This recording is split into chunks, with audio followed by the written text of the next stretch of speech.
এই সংসারে সব থেকে বেশি কঠিন কাজ কোনটা? কেউ বলবেন যুদ্ধ করা, কেউ বলবেন ধন অর্জন করা, আবার কেউ বলবেন জ্ঞান অর্জন করা সব থেকে বেশি কঠিন।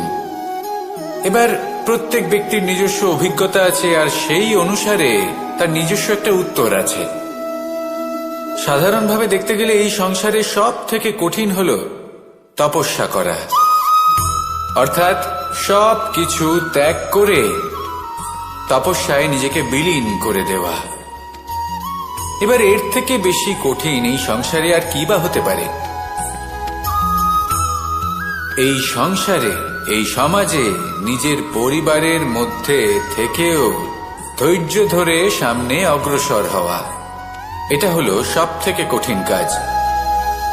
কারণ যখন আপনি তপস্যা করেন তখন সেখানে আপনার ধৈর্য ভাঙার মতো কেউ থাকেন না, না কোনো বন্ধু, না কোনো আত্মীয়, না কোনো শত্রু, কেউ না।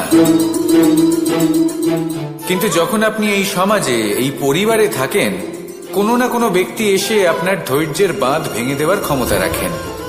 তারা আপনার ধৈর্যের বাঁধ ভেঙে দেয়, আর কখনো কখনো তারা অনিচ্ছাকৃতভাবেই সেটা করে থাকেন। কারণ তাদের মানসিকতা আপনার থেকে আলাদা, তাদের কর্ম আপনার থেকে আলাদা, তাদের দৃষ্টিভঙ্গি আপনার থেকে আলাদা, জীবন যাপন আপনার থেকে আলাদা। সেক্ষেত্রে আপনি ধৈর্যচ্যুত হন, প্রসন্নতা আপনার থেকে ছিনিয়ে নেওয়া হয়।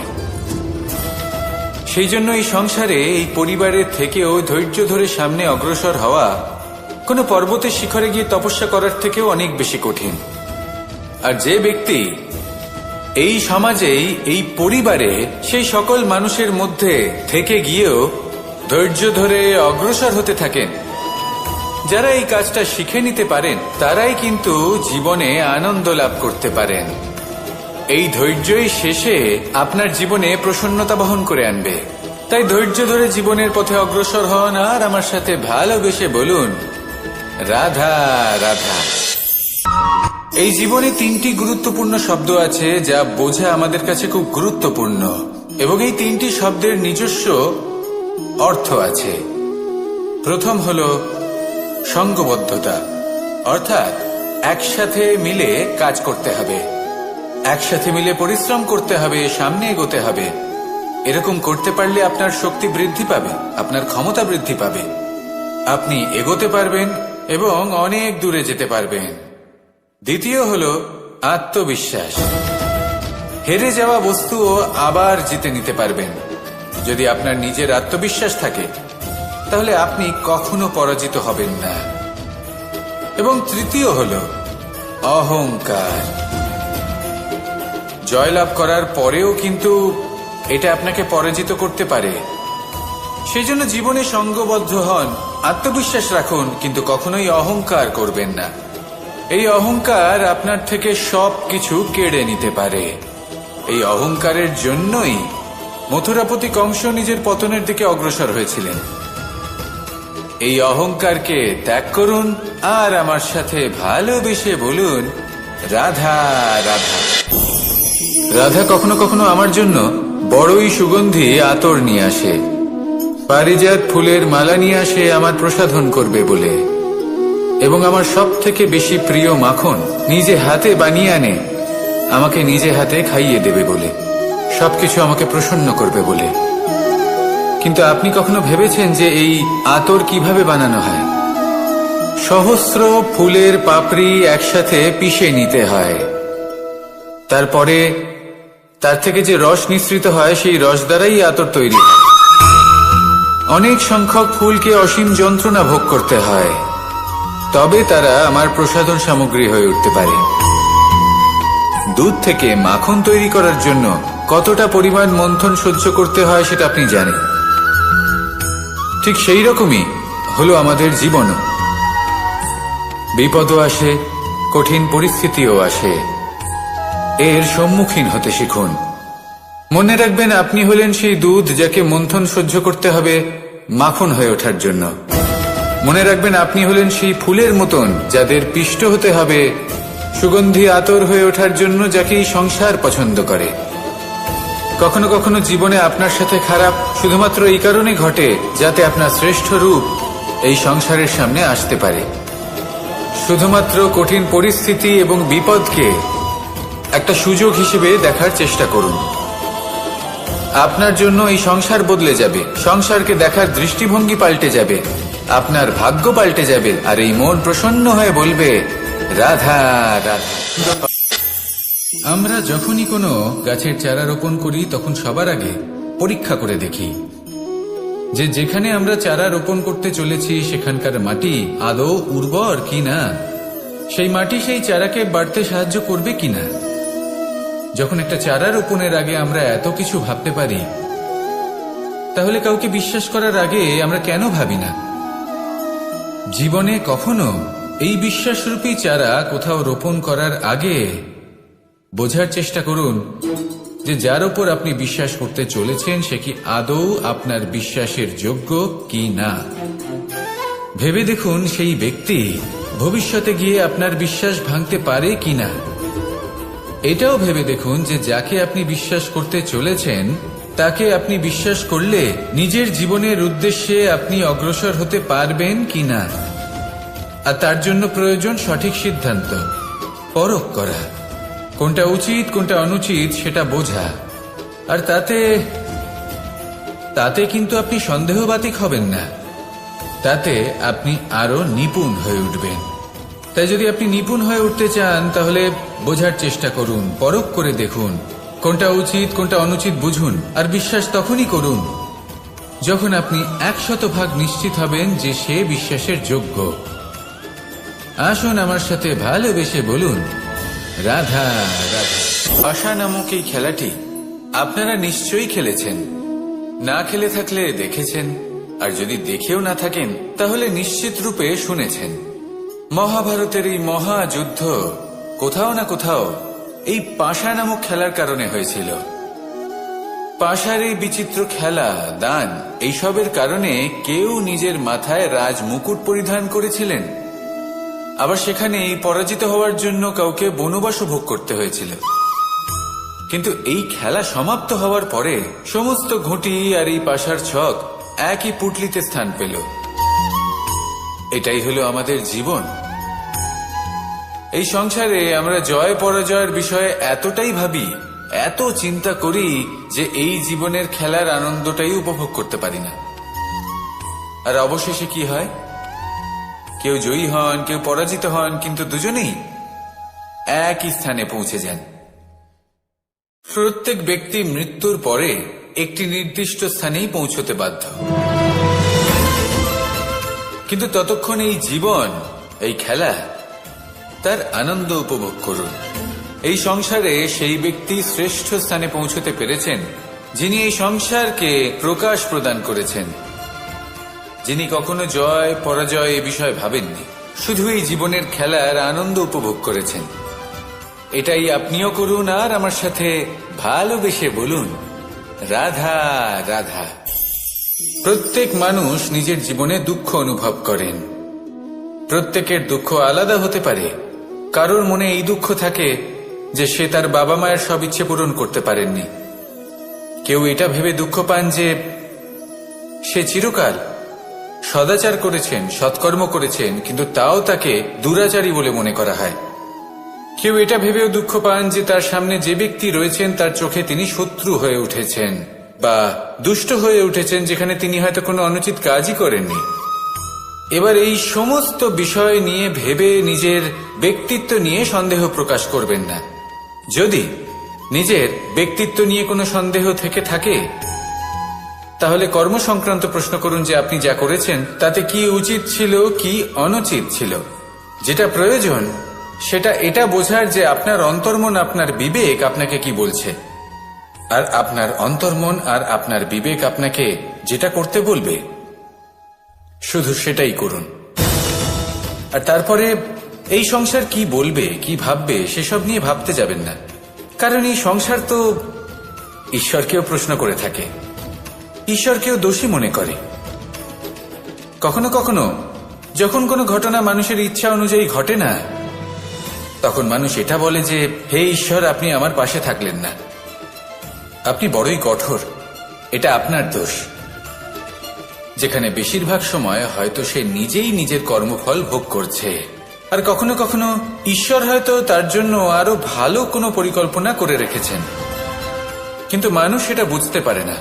তাই দিনের শেষে যেটা প্রয়োজন সেটা হলো নিজের মনের কথা বুঝতে হবে। আপনার বিবেক কি বলছে শুধু সেটাই করুন আর সামনে এগোতে থাকুন। আমার সাথে ভালোবেসে বলুন, রাধা রাধা। পরিবর্তন, এটা হলো সৃষ্টির অমূল্য নিয়ম। এই সংসারে সবকিছু সময়ান্তরে পরিবর্তিত হয়, এই সময়ও পরিবর্তিত হয়। পরিবর্তন চিরকাল হয়ে এসেছে আর চিরকাল হতে থাকবে, কিন্তু এবার আমরা সেই পরিবর্তন কিভাবে লাভ করব যেটা আমাদের প্রয়োজন, যেটা আমরা চাই। আমরা জীবনে বিকাশ চাই। এই বিকাশ কিভাবে লাভ করতে পারি? এই প্রকৃতি কিন্তু আমাদের অত্যন্ত উত্তম উদাহরণ দিয়ে বুঝিয়েছে। একটি বিন্দুর উদাহরণ দিয়েছে যা ভবিষ্যতে একটা বিশাল নদীর আকার ধারণ করে। এটা কিভাবে হয়? মেঘ থেকে একটি বিন্দু ঝরে পড়ে সেই পর্বতের ওপর যেখানে হিম আছে। সেই হিমের সংস্পর্শে আসা মাত্র সেই বিন্দুর সাথে আরো বেশ কিছু বিন্দু যুক্ত হয়, তারপর তারা অগ্রসর হয়, আরো কিছু বিন্দু যুক্ত হয়, আস্তে আস্তে একটা ক্ষীণ ধারার রূপ ধারণ করে এবং সেটাই ভবিষ্যতে আরো এগোতে থাকে। অনেকটা যাওয়ার পর যখন অনেক সংখ্যক বিন্দু একসাথে যুক্ত হয় তখন সেটা বিশাল নদীর আকার ধারণ করে। এবার আমরা মানুষ বলে আমাদের সাথে এই নিয়মের অন্যথা হয় তা নয়। আমরাও এই প্রকৃতির অংশ, আমাদের ক্ষেত্রেও একই নিয়ম প্রযোজ্য। যখন পরিশ্রম করে অনেক সংখ্যক বিন্দু আমরা একত্রিত করব তখনই পরিবর্তনের নদী প্রবাহিত হবে। প্রয়োজন হল নিরন্তর পরিশ্রম করা এবং ধৈর্য ধরা। এটা করতে থাকুন, জীবনে সবকিছু লাভ করতে পারবেন, কারণ প্রকৃতি আমাদের এটাই শিখিয়েছে। আর আমরা এই ব্রহ্মরই একটি অংশ, যার দ্বারা এই ব্রহ্মাণ্ড নির্মিত। আসুন আমার সাথে ভালোবেসে বলুন, রাধা রাধা। কখনো এই প্রকৃতির দিকে তাকিয়ে থাকবেন। এই প্রকৃতি অনেক ধরনের শিক্ষা দেয়। কোন একটা গাছকে দেখুন কিভাবে সে মাটি থেকে জল শুষে নেয়। সে ঝড় হোক বা হোক কড়া রোদ সব সহ্য করে এবং অবশেষে সে ফল ধারণ করে। আর সেই ফল উৎপন্ন করার পরে সে ফল কিন্তু সে নিজে গ্রহণ করে না, এই সংসারকে প্রদান করে, যাতে পশু পাখি মানুষ তারা এই ফল গ্রহণ করে শক্তিশালী হয়ে উঠতে পারে, সুস্থ থাকতে পারে। সেভাবেই নদী, সরোবর এরা নিজেরাও কিন্তু নিজেদের জল গ্রহণ করে না, মাটিকে প্রদান করে, পশু পাখিকে প্রদান করে। সূর্য নিজেও নিজের জন্য প্রজ্বলিত হয় না, সে প্রকাশ ছড়িয়ে দিতে চায় আমাদের সবার কাছে, সে আলো পৌঁছে দিতে চায়। এই প্রত্যেকের কর্মে পরমার্থ নিহিত আছে, আর সেই জন্যই এদের সকলকে পুজো করা হয়। তাই মনে রাখবেন, আপনার কাছে জীবন যাপনের অতিরিক্ত যা কিছুই আছে তা পরমার্থের জন্য। তাহলে তার সদ্ব্যবহার করুন আর আমার সাথে ভালোবেসে বলুন, রাধা রাধা। আমরা প্রত্যেকেই অবশ্যই এমন সময় দেখেছি যখন অনেকগুলো সমস্যা একসাথে আমাদের জীবনে এসে পড়ে। সমস্যা আমাদের প্রত্যেকের জীবনেই থাকে, আমরা তার সমাধান খুঁজতে চেষ্টা করি, কখনো সমাধান খুঁজে পাই, আবার কখনো যতই চেষ্টা করি না কেন কোনো সমাধান খুঁজেই পাই না। আর যখন এটা হয় তখন মানুষ অত্যন্ত বিচলিত হয়ে পড়েন। নিজের আত্মীয় স্বজন, নিজের বন্ধু বা সংসার এদের ওপরে এই দোষ চাপিয়ে দেন যে এদের জন্যই এই সমস্যা এসেছে। এবার যদি আমি আপনাকে কোনো পরামর্শ দিই তাহলে এটাই বলবো যে দৃষ্টিভঙ্গি পাল্টে দেখুন। এই দৃষ্টিভঙ্গি দিয়ে দেখুন যে এই সংসারে যে সমস্যায় আসুক না কেন তার জন্য কেউ দোষী নয়, না আপনি না অন্য কেউ। এই পুরো খেলাটাই আপনার মানসিকতা, আপনার দৃষ্টিভঙ্গির, আপনার মনের। কিভাবে বোঝাচ্ছি? যখন আমাদের মন শক্ত থাকে তখন কঠিন থেকে কঠিনতর পরিস্থিতিও আমাদের জীবনে খুব বেশি হলে প্রতিস্পর্ধা হয়ে থেকে যায়। সেখানে যদি আমাদের মন দুর্বল থাকে, তখন অল্প কঠিন পরিস্থিতিও আমাদের কাছে খুব বড় সমস্যা হয়ে যায়, তাই না? একটা শক্ত মন কঠিন পরিস্থিতিকে প্রতিস্পর্ধা হিসেবে দেখে আর তার মধ্যে ওটা সুযোগ খুঁজে নেয়। আমাদের শুধু এটাই করতে হবে। এই সংসারে অন্য কাউকে দোষী মনে করলে আপনার সমস্যা দূর হয়ে যাবে না। সেই জন্য এই সংসারকে দোষ দেওয়ার বদলে এই সমস্যার মূলে চলে যান, সেটাকে বুঝুন, নিজের এই মনকে শক্ত করে তুলুন। যদি আপনার মন শক্তিশালী হয়, তাহলে এই সংসারে অনেক বড় বড় কঠিন থেকে কঠিনতর পরিস্থিতিও যদি আসে, আপনার জীবনে যতই বড় বড় সমস্যা আসুক না কেন, আপনার লক্ষ্য লাভে বাধা দিতে পারবে না। আসুন আমার সাথে ভালোবেসে বলুন, রাধা রাধা। আমরা সবাই পাথর দেখেছি, পর্বতও দেখেছি, শুকনো পাতাও দেখেছি, শ্যামল বনানীও দেখেছি। কখনো ভেবেছেন পাথরের অস্তিত্ব কিন্তু ততক্ষণ পর্যন্ত যতক্ষণ সে পর্বতের গায়ে আটকে থাকে। যখন সেই পর্বত থেকে সেই পাথর ভিন্ন হয়ে যায় ও নিজের অস্তিত্ব হারিয়ে ফেলে। আস্তে আস্তে কখনো পাথর কেটে বা কখনো পিষ্ট হয়ে সেই পাথর আস্তে আস্তে মাটিতে পরিণত হয় এবং পূর্ণরূপে নিজের অস্তিত্ব হারিয়ে ফেলে। এটাই পাতার সাথেও হয়। এই পাতা যতক্ষণ গাছের ডালের সাথে যুক্ত ততক্ষণ তার অস্তিত্ব থাকে। যখনই ডাল থেকে বিচ্ছিন্ন হয়, সেও নিজের অস্তিত্ব হারিয়ে ফেলে। আর এটাই আমাদের সাথেও হয়। যতক্ষণ আমরা নিজেদের আপনজনের সাথে যুক্ত থাকি, আমাদের অস্তিত্ব বজায় থাকে।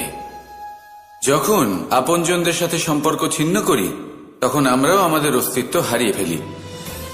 এবার এই সংসারের প্রত্যেক ব্যক্তি স্বতন্ত্র থাকতে চান, আর অনেক ব্যক্তি স্বতন্ত্র থাকবেন বলে আপনজনদের দূরে করে দেন আর তাদের সাথে এই সম্পর্ক ছিন্ন করেন। এটা কি সত্যি প্রয়োজন? আপনজনদের সাথে সম্পর্ক ছিন্ন করে নিজের অস্তিত্ব হারিয়ে ফেলা প্রয়োজনীয়, নাকি আপনজনদের সাথে সম্পর্ক বজায় রেখে নিজেদের স্বতন্ত্র করে রাখা সেটা আবশ্যক? নির্বাচন আপনারই। আসুন আমার সাথে ভালোবেসে বলুন, রাধা রাধা। আপনি কি কখনো নৌকা যাত্রা করেছেন? করে না থাকলেও নিশ্চয়ই দেখেছেন যে এই জল যা নিজের অন্তরে সব কিছু সমাহিত করে নিতে পারে, এই নৌকা সেই জলের ওপরেই ভেসে থাকে। নদীর স্রোত কাটিয়ে সে সামনে অগ্রসর হয়। কিন্তু যদি এই নৌকায় কোনো ছিদ্র হয়, তাহলে কিন্তু সেই নৌকা ডুবে যাবে। আর এতে কোনো তফাৎ হবে না যে সেই ছিদ্র ছোট নাকি বড়, নৌকা ডুবে যাবে। এই ছিদ্র হলো আমাদের জীবনে আমাদের অপগুণ, আমাদের দোষ, আমাদের বিকার। কখনো এটা ভাববেন না যে এই দোষ খুবই ছোট, এতে কিছুই যাবে আসবে না। না, সেই ছোট দোষ, সেই ছোট বিকার, যদি সেটাকে শুধরে না নেন, তাহলে সেটা আপনাকে আপনার পতনের দিকে নিয়ে যাবে। শেষ পর্যন্ত এটা আপনার উপর নির্ভরশীল যে আপনি কি চান। আপনার জীবনের এই নৌকা এভাবেই ডুবে যেতে দেখবেন, নাকি নিজেকে শুধরে নিয়ে সেই নৌকার সেই ছিদ্রটাকে ভরিয়ে তুলতে চাইবেন? নির্বাচন আপনার। আসুন আমার সাথে ভালোবেসে বলুন, রাধা রাধা। জল, জলই পৃথিবীতে বেঁচে থাকার জন্য আবশ্যক তো বটেই, কিন্তু এই জল আমাদের একটা অত্যন্ত গুরুত্বপূর্ণ শিক্ষা প্রদান করে। কখনো এই জলকে দেখেছেন? যে পরিস্থিতিতেই এই জল প্রবাহিত হোক না কেন, এর উপর যা কিছুই প্রভাব থাকুক না কেন, এর পথে যতই বাধা আসুক না কেন, তার মধ্যে থেকে ও নিজের পথ ঠিক বের করে নেয়, কিন্তু নিজের প্রবাহ থামতে দেয় না, ক্রমাগত অগ্রসর হতে থাকে। সেরকমই একটা শিক্ষা যেটা আমরা জল থেকে পেয়ে থাকি, তা হলো এটা: আমরা যখন জলের দিকে তাকাই তখন আমরা নিজের প্রতিবিম্ব দেখি, স্পষ্টভাবে দেখতে পাই। কিন্তু তখনই দেখতে পাই যখন এই জল শান্ত থাকে, স্থির থাকে। যদি এই জল অশান্ত হয়ে থাকে, স্থির না হয়, তাহলে আমরা এতে নিজের প্রতিবিম্ব দেখতে পাই না। এটাই আমাদের মনের সাথেও হয়ে থাকে। যখনই জীবনে কোনো সংকট আসে, যদি আমরা শান্ত মনে, স্থির মনে সিদ্ধান্ত নিই, তাহলে সেটা এমন একটা শীতল সিদ্ধান্ত হবে যেটা আমাদের ভবিষ্যৎকে একটা শ্রেষ্ঠ স্থানে নিয়ে যাবে। যদি এই মন অশান্ত হয়, বিচলিত হয়, পীড়িত হয়, দুঃখিত হয়ে থাকে, রুষ্ট হয়ে থাকে, তাহলে অনেক সময় আমরা এমন সিদ্ধান্ত নিই যেটা আমাদের জন্য অনুচিত প্রমাণিত হয়। যখন আপনি ক্রুদ্ধ ছিলেন বা দুঃখের বশে ছিলেন, তখন অনেক সময় হয়তো এমন সিদ্ধান্ত নিয়েছেন যেটার জন্য ভবিষ্যতে আপনি অনুশোচনা করেছেন। এবার দেখুন, এই আবেগগুলো থেকে আমরা পালাতে পারবো না, কিন্তু এই আবেগগুলো আপনার উপর কতটা প্রভাব ফেলবে সেটা আমরা অবশ্যই ঠিক করতে পারি। এই মনকে আমরা নিয়ন্ত্রণ করতে পারি। এটাই করুন, চিন্তা করুন, এই মনকে শান্ত রাখুন, স্থির হতে চেষ্টা করুন, আর তারপরে সিদ্ধান্ত নিন। আসুন আমার সাথে ভালোবেসে বলুন, রাধা রাধা। এই সংসারে ভৌতিক বস্তুরও নিয়তি আছে। যারাই এই সংসারে আসে বা উৎপন্ন হয়, তারা কিছুমাত্র সময় পর্যন্তই এখানে থাকতে পারে, আর তারপরে সেও লুপ্ত হয়ে যায়, অর্থাৎ সে নিজেও এই পঞ্চমহাভূতে সমাহিত হয়ে যায়। আমাদের সাথেও ঠিক এটাই হয়। সেই জন্যই ঈশ্বর দ্বারা প্রদত্ত এই উপহারের বিষয় ভাবুন, এই জীবনের বিষয় ভাবুন। ঠিক যেমন বিশ্বাস ভঙ্গ হলে কোনো ব্যক্তি আমাদের কাছে অপরিচিত হয়ে যান, ঠিক সেরকমই শেষ নিঃশ্বাস ত্যাগের পর এই শরীরও আমাদের কাছে পরই হয়ে যায়। তাই এই শরীর থাকাকালীন শ্রেষ্ঠভাবে একে সদ্ব্যবহার করুন, এই জীবনে শ্রেষ্ঠ কর্ম করুন। আর এই জীবনকে শ্রেষ্ঠভাবে যাপন করার জন্য কিছু কথা বোঝা প্রয়োজনীয়। যদি আপনি কারোর প্রশংসা করেন, তাহলে পূর্ণ হৃদয় দিয়ে করুন। যদি আপনি হস্তক্ষেপ করে থাকেন, তাহলে মস্তিষ্ক দ্বারা করুন। যদি আপনি সমীক্ষা করেন, তাহলে বিবেক দ্বারা করুন। যদি আপনি ধন অর্জন করতে চান, তাহলে নীতি অনুসারে চলুন। যদি জীবনযাপন করতে চান, তাহলে রীতি মেনে করুন। আর যদি ঈশ্বরের ভজন করতে চান, তাহলে ভক্তিভাব নিয়ে করুন। শুধু এই কথা মনে রাখবেন যে আপনার এই জীবন কিন্তু অনিশ্চিত কাল পর্যন্তই আছে। কতক্ষণ আছে সেটা কেউ জানে না। তাই কিছু মুহূর্ত যেটা যাপন করতে আমরা এখানে এসেছি, সেখানে ক্রোধ, অহংকার, ঈর্ষা, এইসব আবেগের কি গুরুত্ব বলুন তো? এগুলো ত্যাগ করুন।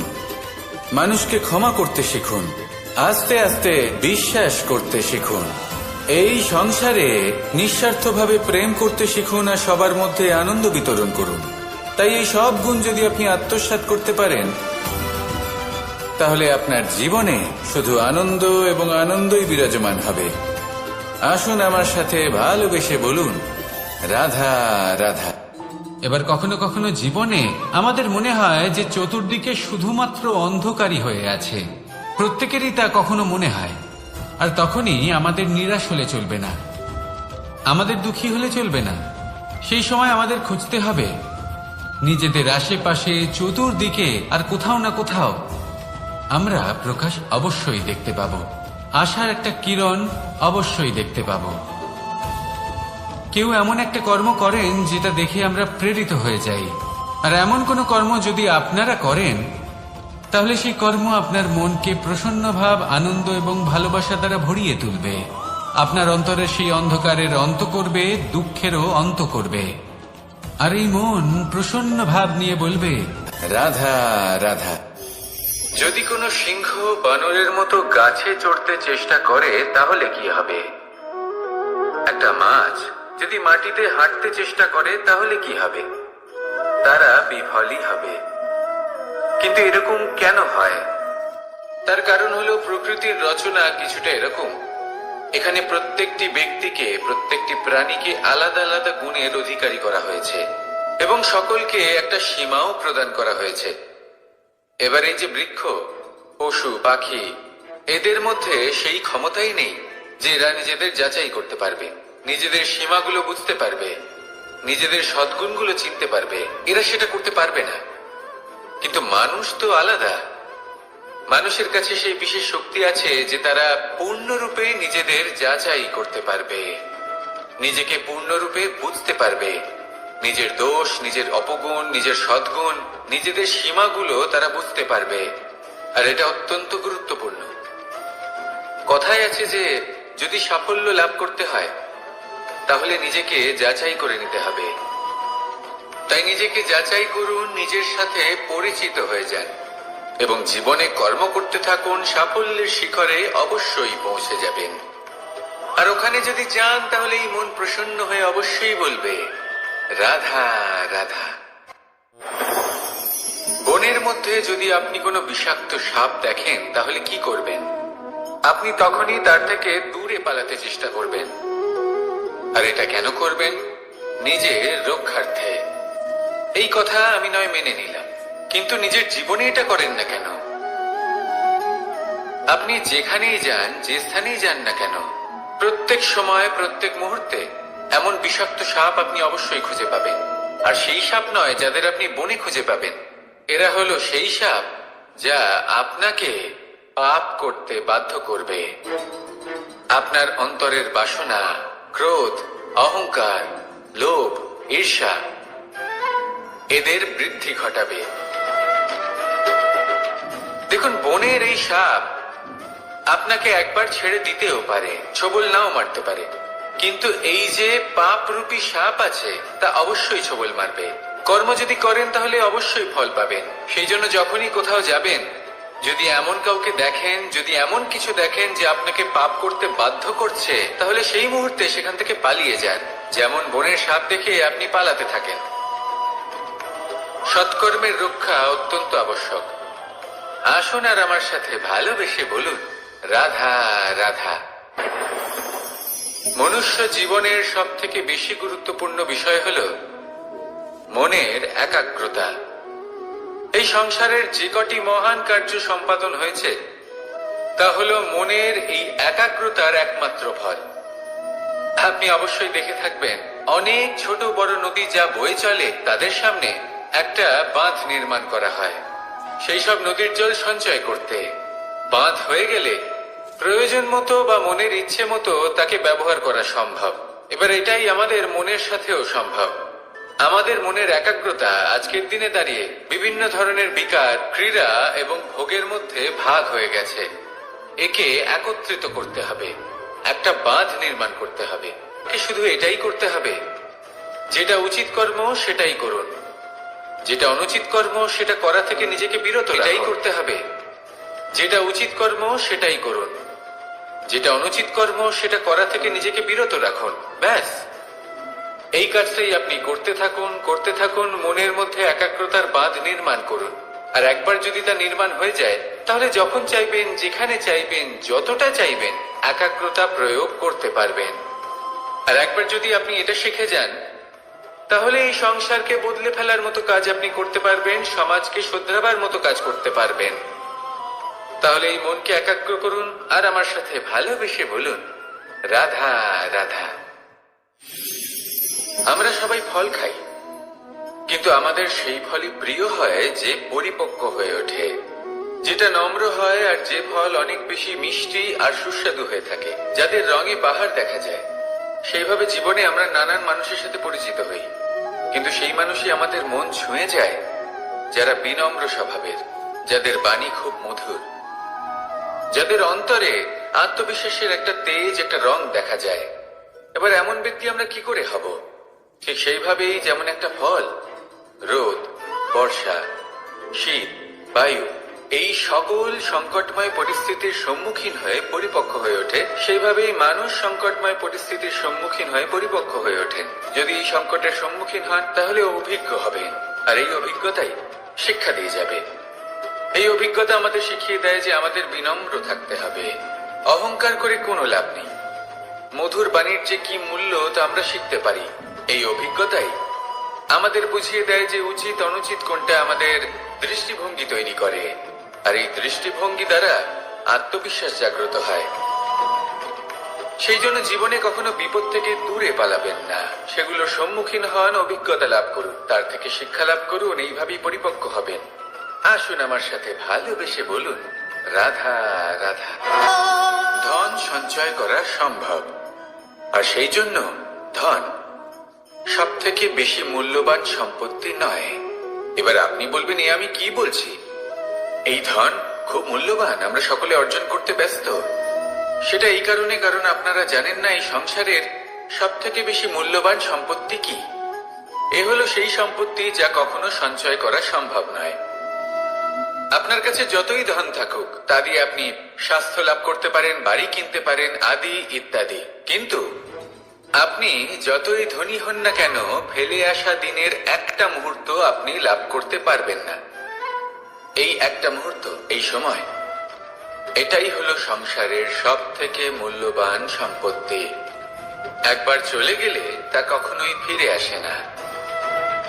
আর এই মুহূর্ত যতই চলে যাক না কেন, আমরা স্মৃতির মাধ্যমে সেগুলি যাপন করতে পারি, তার আনন্দ উপভোগ করতে পারি। আর যার সাথে আমরা সময় অতিবাহিত করেছি তার স্মৃতিতে আমরা চিরকাল জীবিত থাকতে পারি। সেই জন্য সময় সব থেকে মূল্যবান সম্পত্তি, তাকে এইভাবে নষ্ট করবেন না। প্রত্যেকটা মুহূর্ত উপভোগ করুন, আনন্দ করুন, আর ভালোবেসে বলুন, রাধা রাধা। কনক, কি সুন্দর একটা শব্দ। এর অনেকগুলো রূপ রয়েছে, অনেকগুলো অর্থ রয়েছে। প্রথম অর্থ হলো স্বর্ণ, অর্থাৎ সম্পত্তি। দ্বিতীয় অর্থ ধুতুরা, অর্থাৎ গাছের ছোট একটা বীজ, যা কিনা অত্যন্ত শক্তিশালী হয়। যদি বেশি মাত্রায় এর প্রয়োগ করা হয় তাহলে এটা বিষময় হয়ে উঠতে পারে। এই হলো সেই ধুতুরা যার প্রয়োগ মহাদেবের পুজোতে করা হয়। এবার প্রশ্ন হলো এটাই যে এই স্বর্ণ এবং এই ধুতুরার মধ্যে মিল কি রয়েছে। মিল হলো এটাই যে এই দুটোই মানুষকে মত্ত করে তোলে। ধুতুরা মানুষকে তখন মত্ত করে যখন তাকে সেবন করা হয়, কিন্তু স্বর্ণ, ধন, সম্পত্তি, মানুষ সেটা যতটাই অর্জন করে নেয় সেটাই যথেষ্ট।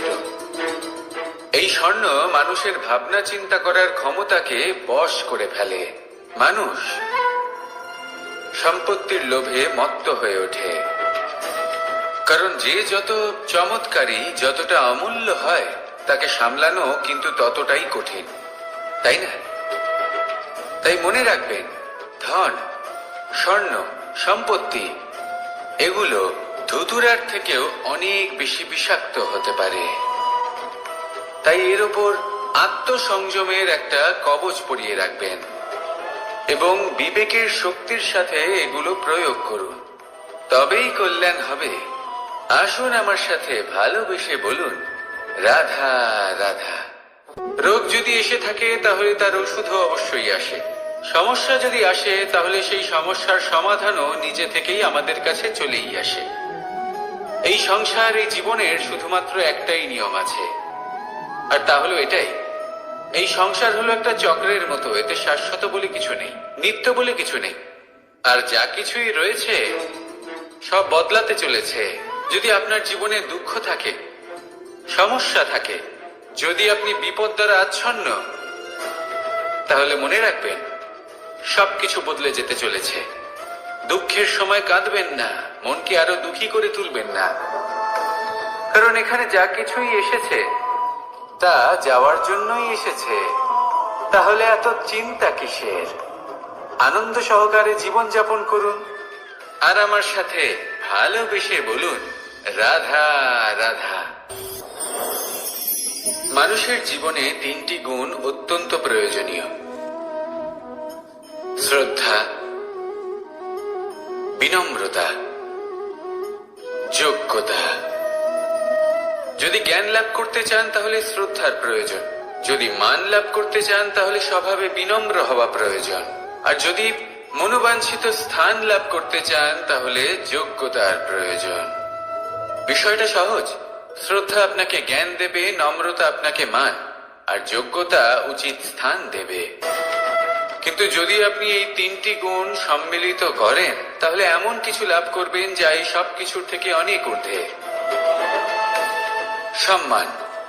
আর এ হলো সেই সম্মান যা প্রত্যেক মানুষের নিজের জীবনে লাভ করতে চেষ্টা করা উচিত, কারণ এই হলো সেই সম্মান যার কারণে আপনি চলে যাওয়ার পরেও এই সংসার আপনাকে ভালোবাসবে আর মনে রাখবে।